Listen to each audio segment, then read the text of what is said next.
My name is Dr. Chloe Bishop, and on the 30th of September 2025, I learned exactly how dangerous it is when an entitled fool tries to replace a quantum encrypted compliance system with an Excel spreadsheet. My expertise is not just in regulatory law, it is in moral architecture. At Velocity Pay, the fastest growing FinTech company in the world, I didn't just write compliance policies. I built the company's conscience, a living, breathing system of checks and balances that was woven into the very fabric of our operations. I called it FinTrack. The FinTrack control center was my sanctuary. It was a room of cool, quiet air and the gentle, almost silent hum of servers processing trillions of data points per second. One wall was a vast, floor-to-ceiling screen displaying a real-time holographic visualization of the billions of dollars flowing through our global network. It looked like a galaxy of light, with streams of currency flowing like nebulae between countries and institutions. FinTrack was not a passive filter that simply caught mistakes. It was an active, learning intelligence. I had spent 5 years, countless sleepless nights, and the entirety of my professional soul teaching it to think like me, to see the patterns of illicit activity, to recognize the digital fingerprints of fraud and market manipulation before they could metastasize into a crime. I remember a demonstration for the board of directors. They were old money men, more comfortable with leather-bound ledgers than with algorithmic oversight. I initiated a series of hypothetical, illicit transactions designed by the best minds at the FBI's cybercrime division. A complex web of shell corporations in sanctioned countries, a rapid-fire layering of transfers designed to mimic sophisticated money laundering. On the screen, we watched the transactions begin their journey. They glowed a calm, standard green. Then, as they passed through the first node of FinTrack's analysis, they flickered to yellow. The system had recognized a suspicious pattern. A nanosecond later, as they attempted to jump to the next shell corporation, they flared a brilliant, angry red. Digital cages of light snapped around them, quarantining them instantly. A message appeared on the screen in crisp white letters. Potential violations totaling $200 million. Prevented. The chairman, a man who still mourned the passing of the gold standard, simply took off his glasses and polished them. He said, "Remarkable, Dr. Bishop." The others, accustomed to seeing risk as a percentage in a quarterly report, looked at the screen with a kind of fearful awe. They didn't need to understand the quantum encryption or the heuristic algorithms. They understood the number. What they didn't understand, what no one but me understood, was that FinTrack was more than just a system. It was a digital extension of my own mind. That night, I went home to my sparse, quiet apartment, a place that held little of me besides my books and my work. The life I had sacrificed for Velocity Pay was all around me in its absence. A voicemail from my sister played on a loop in my head, her voice cracking with disappointment as she told me they had just cut the wedding cake. She said, "We missed you, Chloe. I hope your protocol was worth it." I had been finalizing a general data protection regulation protocol for our European launch. On the kitchen counter, under a pile of regulatory briefs from the Bank for International Settlements, was an offer letter from Goldman Sachs. The paper was thick and creamy, the logo embossed in heavy gold foil. The offer was for a $2 million annual salary. I had used it as a coaster for my coffee mug that morning and then tossed it into the recycling bin. Velocity Pay was my creation. It was important. It needed me. Taped to my monitor was a photo of my old team at the SEC. We were young, idealistic, and we truly believed we could make the financial world a safer, more transparent place. I had given up that life of public service, my friends, my family, all for a company whose new COO was, at that very moment, being photographed at a yacht party in Monaco, a bottle of champagne in his hand. A news alert on my phone called him a visionary. I knew he was just a liability with a trust fund. Ethan Cole was 28 years old, the son of the company's primary investor, Marcus Cole, and he had been appointed Chief Operating Officer despite having zero qualifications beyond his last name. He walked into the boardroom with the unearned confidence of a man who had never faced a single consequence in his life. He saw my life's work, the intricate, beautiful system that protected our company from ruin, and called it paranoid bureaucracy. At his first board meeting, he announced his grand vision. He wanted to streamline FinTrack. I remember his exact words. He said, "We need to pivot to a more agile, lean compliance framework." We're talking disruptive synergy here. He proposed replacing our real-time nanosecond-level monitoring with a weekly report compiled on an Excel spreadsheet. There was a stunned silence in the room. I calmly explained, using small words, that his plan was not a streamlining. It was an act of corporate self-destruction. I explained that, without real-time monitoring, we would lose our banking licenses with our European partners within a month. I used a simple analogy. Ethan, what you're proposing is like removing the brakes and seatbelts from a Formula One car to make it lighter. It will indeed go faster, for a very short period of time. He looked at me with a bored, dismissive expression, as if I were a teacher explaining long division to a student who already had a calculator. He didn't understand. He didn't want to understand. What I didn't know then, but what FinTrack was already starting to see, was that Ethan wasn't just ignorant. He was a criminal. After hours, when the traders had gone home, he was using the company's unparalleled access to international markets to conduct a series of secret, high-risk crypto arbitrage trades. $50 million of his father's money funneled through our systems to exploit fractional second price differences.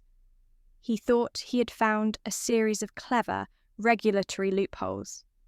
He planned to hide the transactions, pocket the multi-million-dollar profits, and erase the records before the end of quarter filing.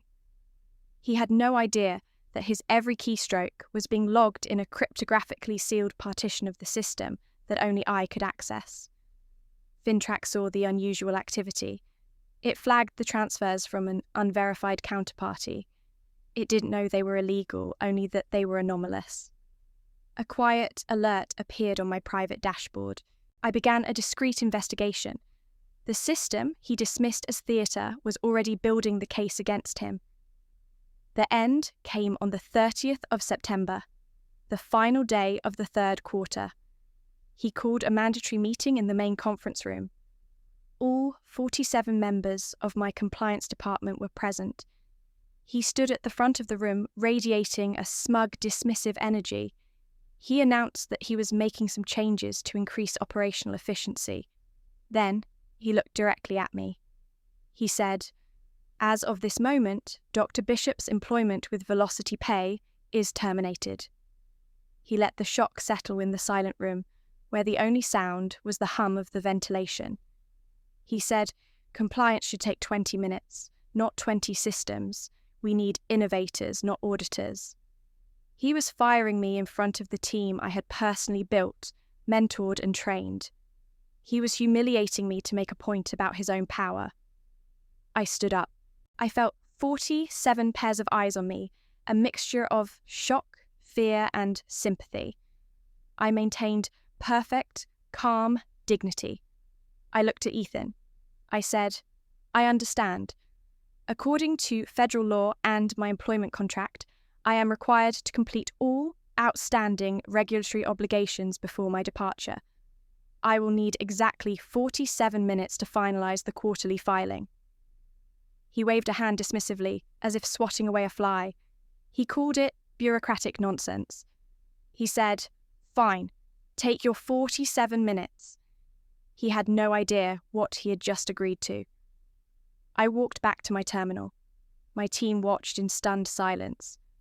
For the next 47 minutes, I worked with the methodical precision of a surgeon. The quiet clicks of my keyboard were the only sound. I ran the final diagnostics.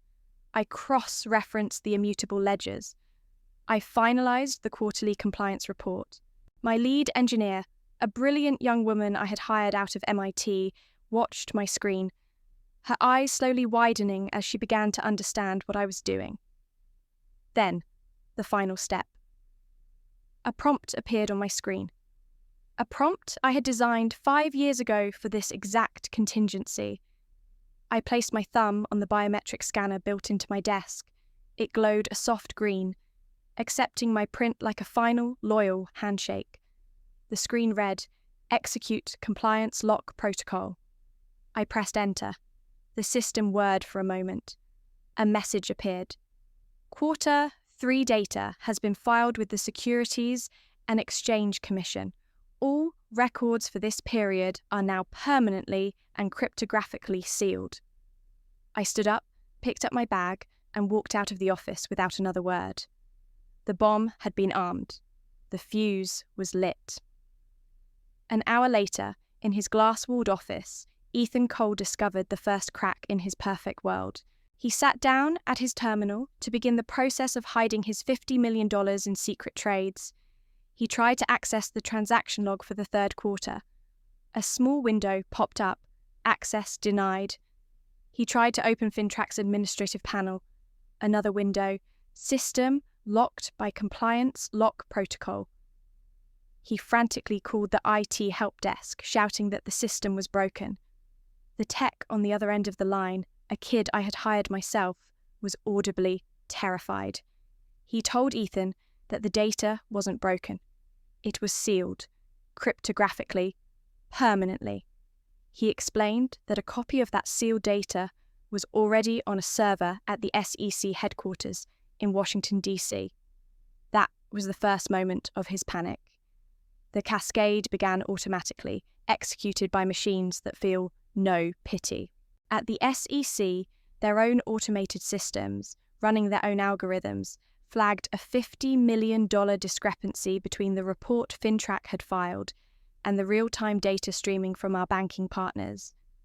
A federal investigation was automatically triggered. Our banking partners, alerted by the same systems, immediately suspended all processing agreements with Velocity Pay to limit their own liability. Ethan, in a full-blown panic, tried to manually fix the problem. But without FinTrack to validate and secure the transactions, every attempt was rejected by the international banking network.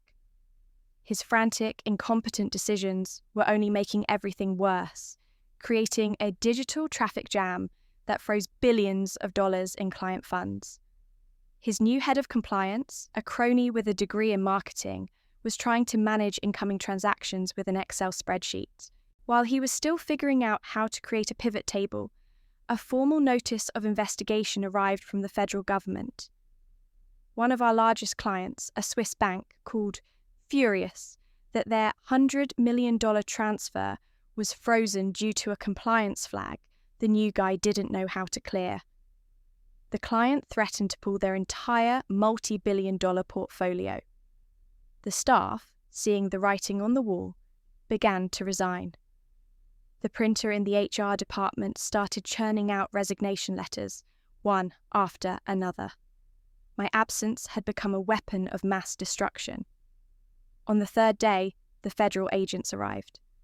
They walked into the pristine lobby of Velocity Pay headquarters, with its trendy art and free kombucha on tap in their severe, dark suits. They moved with a quiet, methodical purpose. They presented a warrant. All operations were ordered to be suspended, pending a full investigation. Ethan's personal and corporate accounts were frozen. That evening, the story broke on every major news network. FinTech giant Velocity Pay under federal investigation. The company I had built, the system I had created to protect it, was now at the center of a storm of its own making. The board meeting was not a meeting. It was a triage session in a war zone. The company was facing a complete shutdown, its $10 billion valuation evaporating by the hour. The legal counsel was blunt. He told the board our only hope is to cooperate fully and bring back whoever built the system that the feds are now praising as a model of integrity. Marcus Cole, Ethan's father, the man who had installed his son as COO, sat at the table, his face ashen. He had just seen a lifetime of work, his family's reputation, destroyed by the arrogant incompetence of his own son. He looked like a man who had aged 20 years in 3 days. The board demanded Ethan's immediate resignation. The father-son confrontation was, I am told, brutal. In the CEO's office, Marcus detailed the ruin his son had wrought. The frozen accounts, the federal investigation, the public disgrace, the end of their family's name in the financial world. Ethan's pathetic attempts to justify his actions crumbled under the weight of his father's cold fury. Marcus stripped Ethan of all his positions, his equity, his trust fund. The investment group that bore the Cole family name publicly disowned him. He was not just fired, he was erased. The next evening, a delegation from the board arrived at my apartment. They stood in my doorway, 3 of the most powerful men in finance, looking clumsy and out of place in my world of quiet order. They told me the board had voted unanimously, begging me to return. I let them talk. I let them plead. Then, from a position of absolute power, I calmly stated my conditions. The CEO position, a controlling interest in the company, and a completely new board of directors to be appointed by me. They didn't even pretend to negotiate. They agreed without a moment's hesitation. They knew I was their only option. My first day as CEO of Velocity Pay, I implemented what I called the Ethical Operations Protocol. We cooperated fully with the federal investigation. FinTrack, my system, provided them with a perfect, immutable record of every transaction, clearly showing that the fraud was isolated entirely to Ethan Cole. The company survived. Under my leadership, it thrived. Within 2 years, our valuation soared to $10 billion, far surpassing its previous peak. The Wall Street Journal put me on its cover. The headline read, "The Architect: How Chloe Bishop Rebuilt the Future of Finance." The story of my firing and triumphant return became a legend in the industry. My new head of compliance and her entire team of 47 members were the best in the world. They were also all women. As for Ethan, his professional destruction was absolute. Stripped of his family's wealth and name, he became a pariah. The last I heard, he was working at a used car dealership in a small town in Ohio. I saw a picture of him once on the dealership's website. He was wearing a cheap, shiny polyester suit and a tie with the dealership's logo on it. His job was to upsell customers on rust-proofing and extended warranties. A fitting end for a man who only ever understood value in terms of quick, dishonest transactions and covering up the decay underneath. Last year I gave a TED talk. I called it When Systems Thinking Meets Moral Courage. I spoke about how we build our values into the systems we create. I said, we coded our integrity into our systems. We built a company where the right thing to do wasn't just a policy, it was the only possible path. That is the future of finance. FinTrack and the principles behind it have become the new global standard for financial compliance. The SEC even gave me a special commendation for innovation in regulation. My victory was not just about taking power, it was about proving a principle. That competence will always eventually triumph over privilege. That integrity is not a bug, but a feature. The final, satisfying truth is this: I didn't destroy Ethan Cole. He simply came up against a system that was smarter, more logical, and more moral than he was. A system I had built. and it executed its function perfectly.